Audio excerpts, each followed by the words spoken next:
am not right. You're terrible, Muriel. Talk to me. You gonna do that pogo? You ain't talking to the cop. Today is a brand new day. No, that's it. It's the vibe.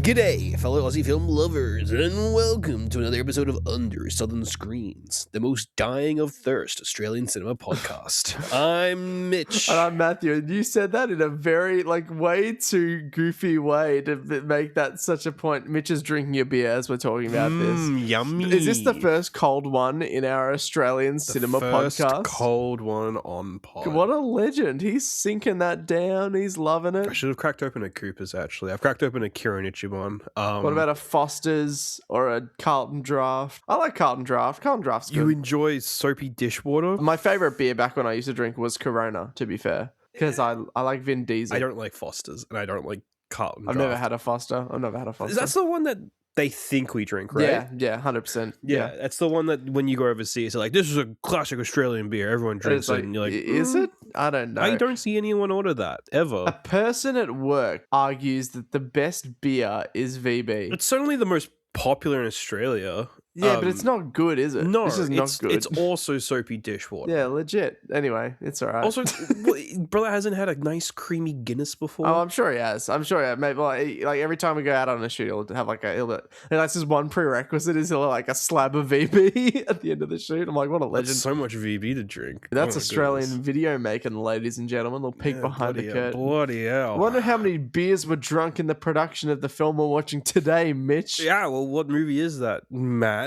That segment was incredible. Today we are watching firstly, it's Warguast. Surprise, Warguast again. So I was thinking of doing a themed hello, Yeah. but I couldn't think of anything that wasn't overtly insensitive. Probably a good call not to. It means, though, that when I did Mad Max, I was able to do Witness Me, which really put me in the Mad Makes mood, you know what I'm saying? Whereas That's this, it's true. like, it's a bit more introspective, you know? This is a bit more... a bit more thoughtful, you know. Yeah, honestly, I'm already regretting the fact that I put on such a silly voice for this in the intro for this movie. It's okay, you're chilling, bro. It's fine.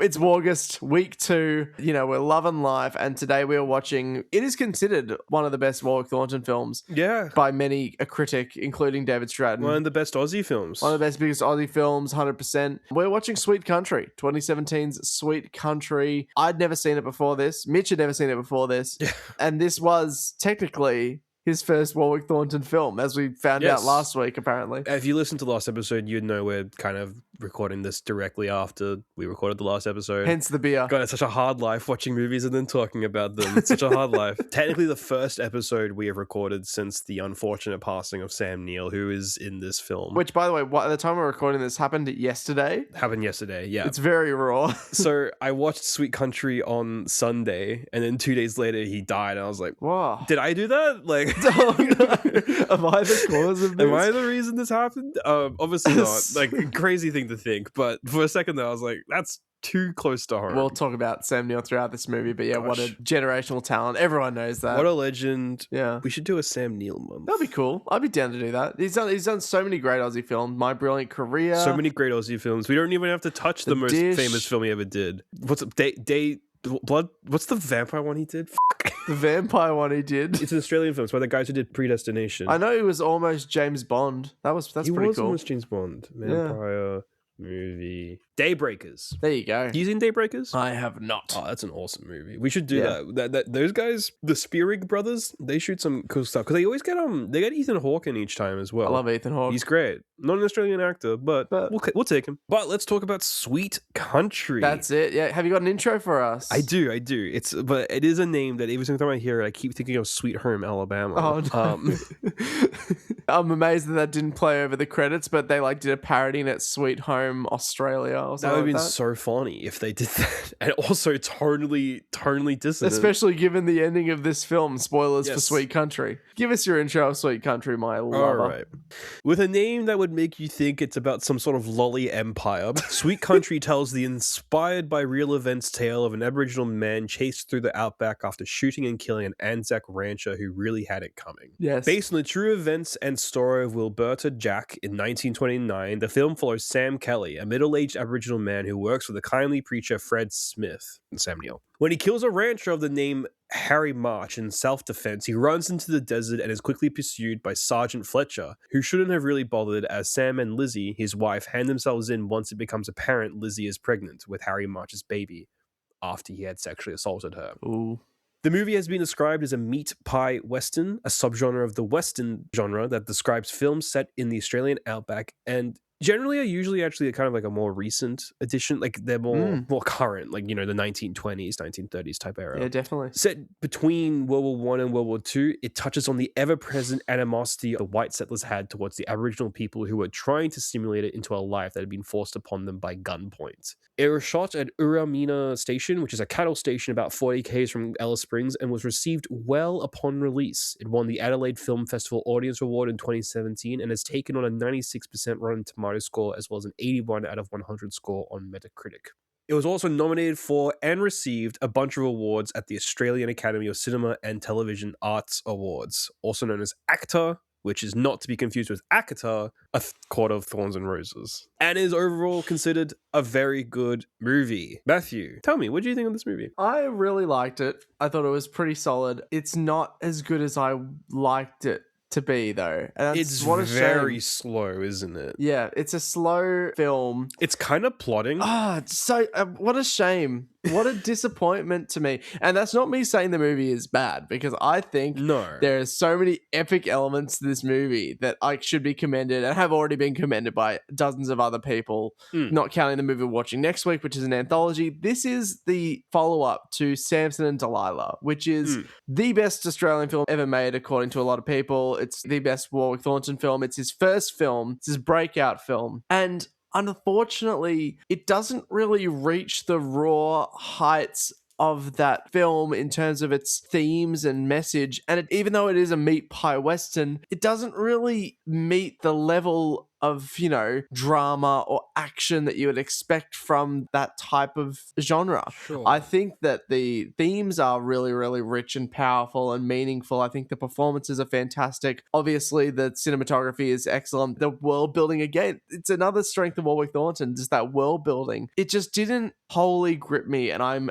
really, really annoyed that I can't get more out of this, because, man, I just wanted to love this. I wanted to love this. It's quite a slow burn. Yes. It reminds me a lot of a movie. Have you seen Bone Tomahawk? I've heard the name. I have not seen it, It though. reminds me a lot of this movie in that that movie is mostly just four guys riding through a desert, bouncing their personalities off each other. This movie's always not the exact same thing, but it has very similar aspects in that it's got, you know, the four people chasing Sam Kelly, the back and forth between Fred Smith, the preacher, and the dickhead policeman, Mr. Brian Brown. Sergeant Fletcher. Yeah, exactly. There's no like big shootout or anything like that. There's, Yeah. I guess maybe at the start there kind of is. Sort of, but again, it's not the focus. So when people say that it's a western, it's I think it's not being wholly accurate. Western is such a weird genre because you say True. Western Very, and very you true. think, John Ford, you know, really sort of swashbuckling, and but yeah, there's Westerns that aren't like that. Like I think interesting kind of neo-Western is First Cow. I know, yeah, that's It's the actually one, yeah. which is not. It's not even set in a desert. It's set in like a Michigan style. Yeah. And so I think Western's kind of a weird genre, which can entail certain ideas, but don't always have to. So I do think this counts as a Western. If you disagree, that's okay. Oh, you know, that's what we're here for, man. We're here to bounce different ideas off of each other, you know? I will say, though, these performances are off the flipping chain. They're going, like, good. actually crazy. Pretty damn good. This is what real movies look like in terms of Real performances. movies are made of. Yeah, like, genuinely, I think that every performance is fantastic. Again, like as we said in The New Boy, our lead character is not a professionally trained actor. That's just the the thing. guy who played Sam Kelly, who I actually Yes, forgot yes, to, what's his exactly. name? Hamilton Morris. Hamilton The Morris. pain and the weight that they face, especially in that final trial scene, Yeah. is just like, oh, the source, go to. That's kind of where a lot of the active acting happens. There's a lot of passive acting that occurs throughout the film. Yeah. A lot of the active acting happens in that final section during the court scene, which that court scene is It's the highlight of the film, I'd have to say. I agree. I think visually the highlight would have to be that I'm just agreeing with an Alexi Toliopoulos review of this No, film. go for it, legend. We agree with everything he says. Yeah, everything he says is true. And He if loved he this ends up movie. turning like really racist or something, that's going to be such a great God, can you imagine? soundbite. Can you imagine if he turned out to be a horrible guy? Would actually be horrendous. Fingers crossed. He mentions in his Letterboxd review the moment where they're at the edge of that white desert and you can see the divide between the normal, in quotation mark, normal desert and then the actual arid plain of white desert. Yes, yeah. And I think visually that's the most stunning moment of the whole film. Like, he says something similar as well, and it's just, that is crazy. Yeah. But I think plot-wise and actual stakes-wise, you feel it the most at the end in that court scene. 100%. It's crazy that he doesn't get sentenced to death there. Yeah, like, I think it's actually a rare shock. moment of humanity. Well, it's based off a true story, so it almost makes me think that maybe that's how that ended. And then, of course, he's immediately shot afterwards. It's horrible. That snap back to reality. This is one of those movies where when you start it, you immediately go, this is not going to end well. Yeah. This movie's not going to end nice at all. And as soon as Sam Kelly, who I knew he was going to shoot Harry March because that's the movie. That's the conflict. That's the linchpin. That's the concept of the film. Yeah. But as soon as he shoots him, you're like, he signed his own death warrant because you just know that these horrid white settlers are not going to let something like that go. Even though Harry March, objectively, to a T, is a horrible, horrible man. And the act of his death is 100% in self-defense. And it's ruled as that in the court. It's ruled as self-defense in the court, and yet the fact that a black man shot a white man and got away with it is too much for some white guy to deal with, and they shoot him they cowardly snipe him from afar. It's telling. It's very, very telling of the era, and it's disgusting to watch, but it makes for such compelling and thought-provoking drama in this film. I think what's even more interesting is the fact that Harry March is an Anzac. He was part of the Great War, fought in the Great War. Implied, has witnessed great human tragedies, horrendous meat grinder of a war. So he's not only has he witnessed great tragedies, so you would hopefully think would make him more susceptible to being empathetic to other people. Doesn't.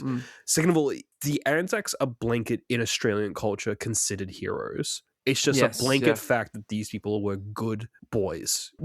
Like who went out there and got themselves killed. And they did it for the country. They did it for Queen and Liberty. And regardless of ethnicity. That's one aspect of history, Australian history, where ethnicity is sort of equalised. Decent contingent of Aboriginal boys who signed up to be Anzacs. And they do, unfortunately, actually often go unrecognised in our recognition of the Anzacs. Yeah. But at the actual time, a bunch of people got together, a bunch of young Australians from all walks of life, going out there and fought, are blanket considered heroes. And this guy's an absolute prick.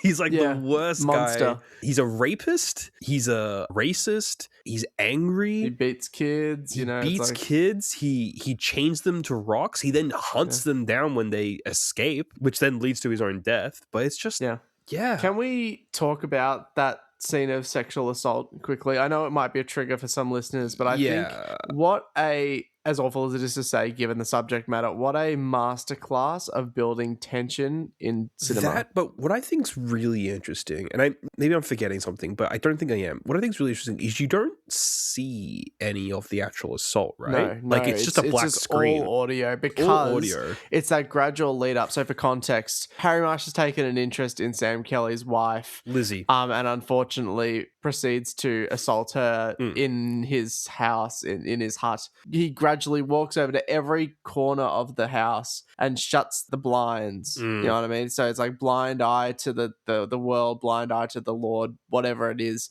And there's no music. It's all diegetic sound effects. The camera follows him to every single corner of the house. And it's just this building foreboding nature without the need for any additional prodding, in post-production. And it's a slow scene as well. It's about a minute and a half of closing the windows. And then once all the windows are closed, we're in complete darkness. And all we hear are the sounds of the assault taking place. And I think, firstly, it's more tasteful in contrast to just broadly showing it and bluntly showing it. Yeah. But I also think that it's just so thought-provoking. And what a masterful use of the camera. Again, it's just mise-en-scene just in general. Absolutely. As awful as the scene is, I think it's just excellently produced. When we were talking about the Mad Max movies, we brought up sexual assault because that occurs in it. And we were kind of talking about how, especially in the second one, where it's kind of shown, it feels a bit feels like, icky. It feels like the fact that you're showing me in this way. It's not essential to this viewing. It feels exploitative of like the female body, and whereas in this case, you just feel gross because what's happening is gross. Like it doesn't feel like the sexual assault's isn't occurring in a way that is anything beyond just horrific because of that's what's happening to the characters. Yeah, and it draws you into the movie more, I think, in that way. Yeah, exactly. It continues on into that courtroom scene at the very end, court town scene. Yeah. Where she can't talk about it. She cannot reflect on her because he threatens experiences. her, and even when he's dead, his threats live on through her own fear, her trauma, 100%. Yeah. And she's a smart person. She knows that if she speaks up, there might be retribution from other people. They probably won't believe her because they're horrible people who don't believe. So she stays silent, and it's heartbreaking to watch for her character. And the fact that, again, in that scene, the camera does not move from her as the judge is incessantly prodding and trying to get because everyone knows in that scene. But she's in court, and you have to say it. It's a hard watch. It's a hard watch, like, but in so many ways. It's so gripping and well produced. Again, I'm looking at it from a construction angle. You know what I mean? It's just like Warwick Thornton. You might not realize it yet, but he's a masterclass. Like, he knows how to frame a scene. He knows how to construct a scene. He knows how to use a camera. He knows how to use a camera. He knows how to do it. Worthy to re-mention. We mentioned it last week, but we should re-mention it again. He is also the cinematographer on this. Like, he does his own cinematography, and he's brilliant at it. What did you think of the idea, though, that there's just that part in the, not even like the middle, kind of going towards the back, where Sam Kelly kind of raises his fist to his wife and threatens her? Like, what do you think about that? Yeah, well, it's that building tension, right? You know what I mean? It's that unspoken thing, because I don't think she ever admits to him that she's been assaulted, right? I don't believe so. The growing, I imagine, jealousy, but also mistrust from Sam, right? Yeah. Again, it's just such a nuance. It's nuance. It's all nuance, and that's what I want out of movies. It kind of paints Sam to not just be like this innocent guy who got stuck in a bad situation. He's kind of like, he's toying with the violence that, and maybe it's a reflection of this violence that he's being subjected to throughout this whole ordeal. You know what I mean? It just paints such a great picture of the world that he's surrounded in and the pitfalls that he has to navigate through in that way. Yeah. I really quite enjoy the bond that pair have throughout the film, the relationship between the two and how it ebbs and flows, and through the end they're able to sort of stick together in their trauma, I guess. Yeah. It's really sort of interesting to watch. And again, I want to say it because it sounds like I'm like glorifying and being like, this is awesome that all these characters are going through so much trauma. That's not what I'm saying. I'm saying that it's really enlightening to watch. I don't think it sounds like and it that. makes me think, you know what I mean? It makes me think about the things that are still happening to this day. Yeah, I mean, that's the thing, right? Is that while maybe it was more overt back then, it's still occurring now. And what for? Yeah. You know what I mean? Yeah. Like, why are we doing this? You know what I mean? Because we're horrible people and it's systemic. Yeah, very, very true. Yeah. It's a hard movie to watch. It's not fun. Compare it to The New Boy. It is more dour, depressing, and overt in its messaging. Australia feels more oppressive in this film in comparison to The New Boy. You know, in The New Boy, it's hot, and you know there's a fire that occurs in The New Boy as well and stuff like that, and that's dangerous. But and there's moments of levity as well in The New Boy. Where in this though, Australia straight up just like it just drains you. Sergeant Fletcher, he almost dies basically due to dehydration, and is only saved by Sam giving him water, which is an interesting moment. Another interesting moment. What did you think of Brian Brown's character of the policeman? Because I think it's that's nuanced as well. Oh, I think he bloody well ruined a good showing of Story of the Kelly Gangs. I think. Yeah, we'll get out of here. We'll talk about that in a second. I saw that. I was like, oh, reference to us reference. I love stuff like that. But like, it was good. Brian Brown, what a character. His relationship with that barmaid, is she a barmaid?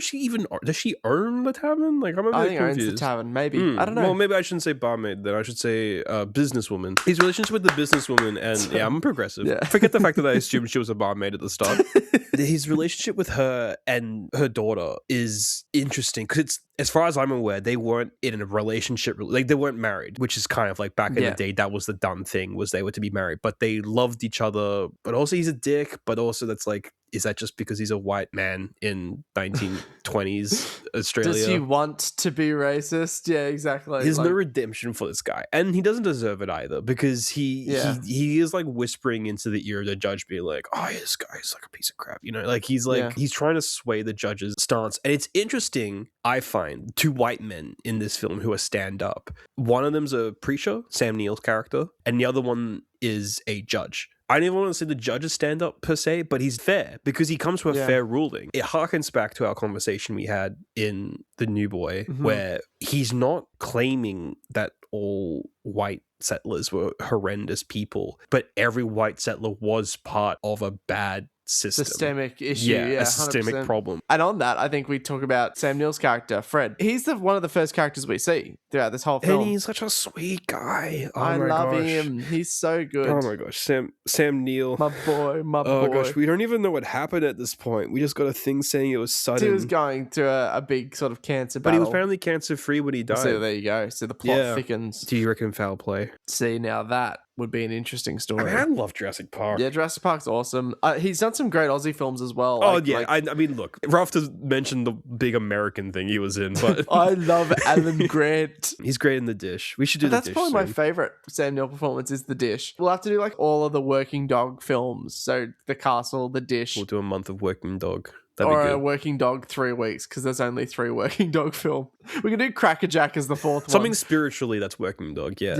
Yeah. But he's great in this film. Such a good actor. Like, you think about his work, you know, he like the stuff he puts out, and you think of some other greats, New Zealand films that he's in, because he is a New Zealand actor. Yeah, Hunt for the Wilder People, that's another great I one. was just about to mention that. Hunt for the Wilder People, incredible film, beautiful film, supported by his performance, straight up. Yeah. Like, it's like, look, I'm not going to say the film hinges on him, but he is I think it does. If he wasn't a good actor, the movie wouldn't be good. But I think the movie has other pillars of greatness in it as That's well. true. Yeah, I think Sam Neill is fantastic in this Yeah, role. he's I great. think He's the great. epitome of that is at the very end when he's reacting to the death of Sam, when he yells out like "You cowards!" and it's just like, acting.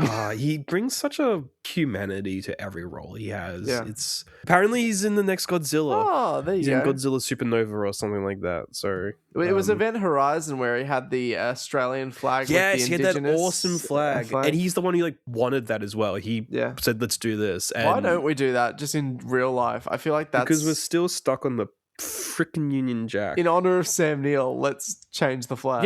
Yeah, let's do it. Bad time to watch this movie, eh? Or maybe a good time. It honors him. To be honest with you, it's a great Yeah. performance. To be fair. I just think like to talk about it though. Now I just What want would to you talk have about Sam preferred? We Neill. watch Jurassic World Dominion. You know, that's the most expensive movie ever made. Is it really? $600 million. Jeez Louise. And it Well, hopefully- made its money back, dickheads.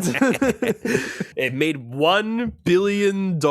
And I bet you guys didn't even remember Jurassic World Dominion existed. The number one most expensive film of all time, and you don't even remember it exists. I bet most of that went to Sam Neill to get him to come back as Alan Grant, because after Jurassic Park 3, he was just out of there. Yeah. He did not want to do another one of those. I'll tell you what, I came to this movie not knowing, and what we talked about earlier, but Yep. Story of the Kelly Gang Yes. is in this movie. Crazy. How insane is that? I love it. And I love that they're like, it's actually thematic. Yeah. Because they play it when Fletcher, the policeman, comes back, and he gets pissy about it because he's been out in the outback hunting for outlaws in quotation marks. Yeah, he almost died. Everyone at home is just enjoying this film about outlaws. Yeah. And he gets grumpy Like, about he it. rips the sheet off the thing. And, It's crazy. Were you expecting that? No, I was so shocked. I was like, they said the story of the Kelly Gang. I was like, oh yeah. And then I did something really embarrassing, and I thought to myself, that's not Russell Crowe.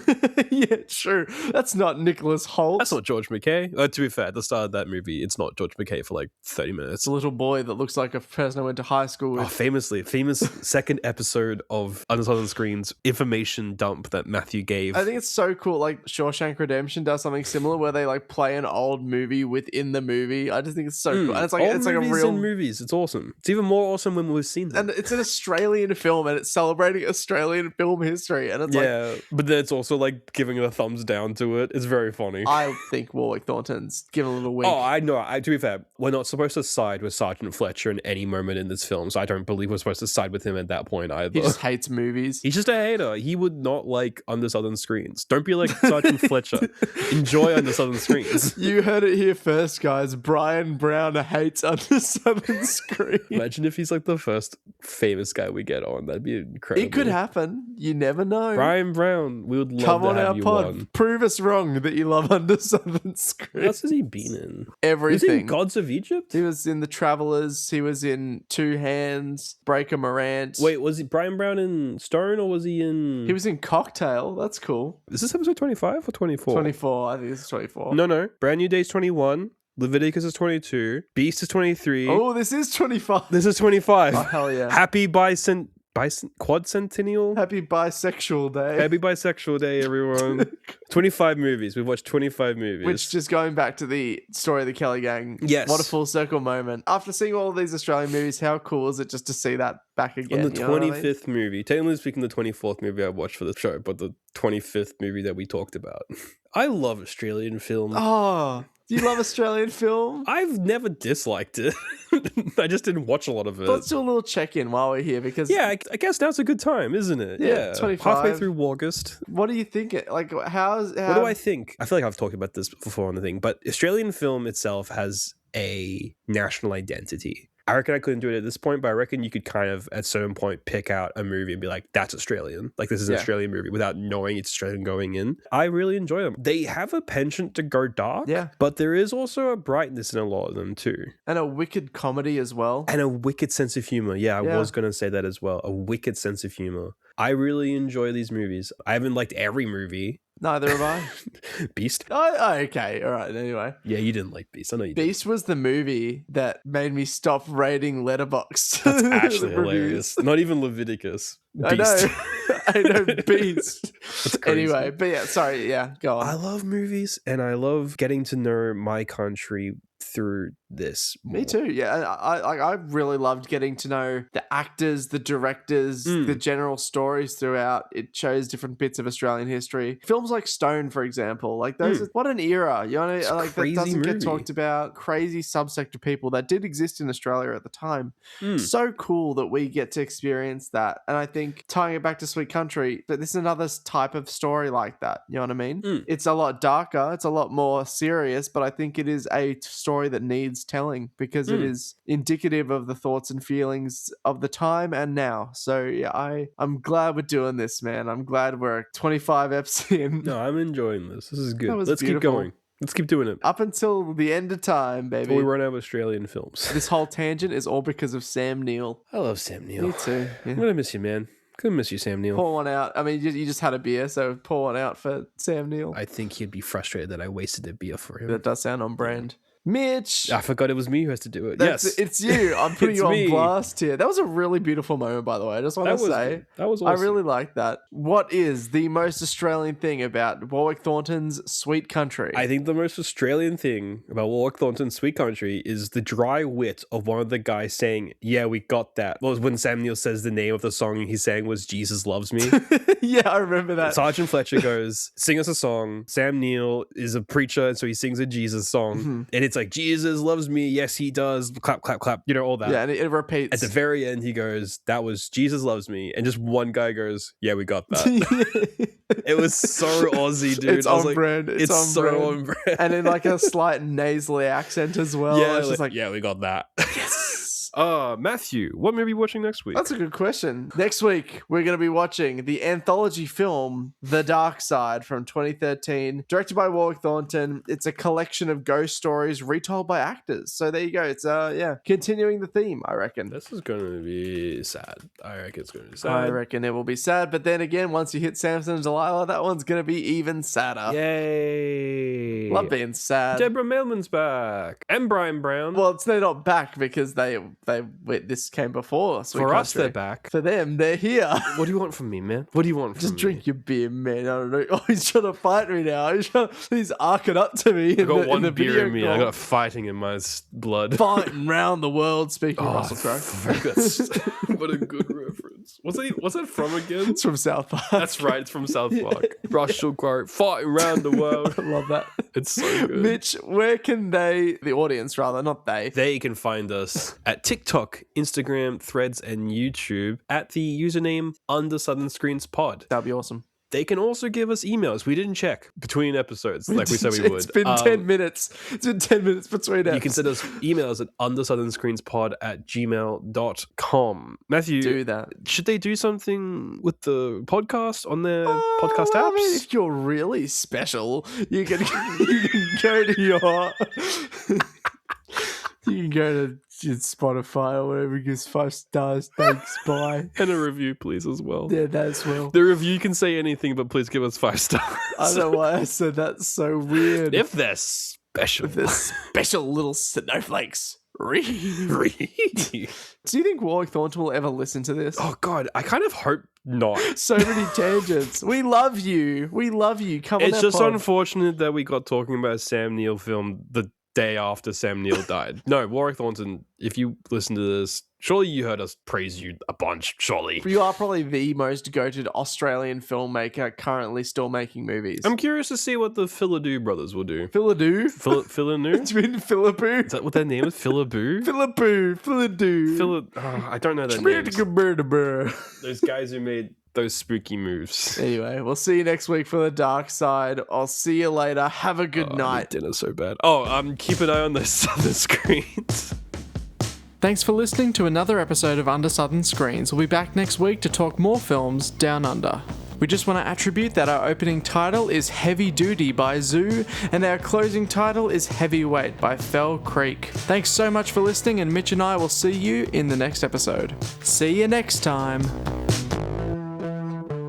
Under Southern Screens would like to acknowledge the stolen lands on which this podcast is recorded and produced, and pay tribute to the Wurundjeri and Woiwurrung people of the Kulin Nation and Camaragal people of the Eora Nation. Sovereignty was never ceded, and we pay respect to all Indigenous elders past, present, and emerging. Always was, always will be Aboriginal land.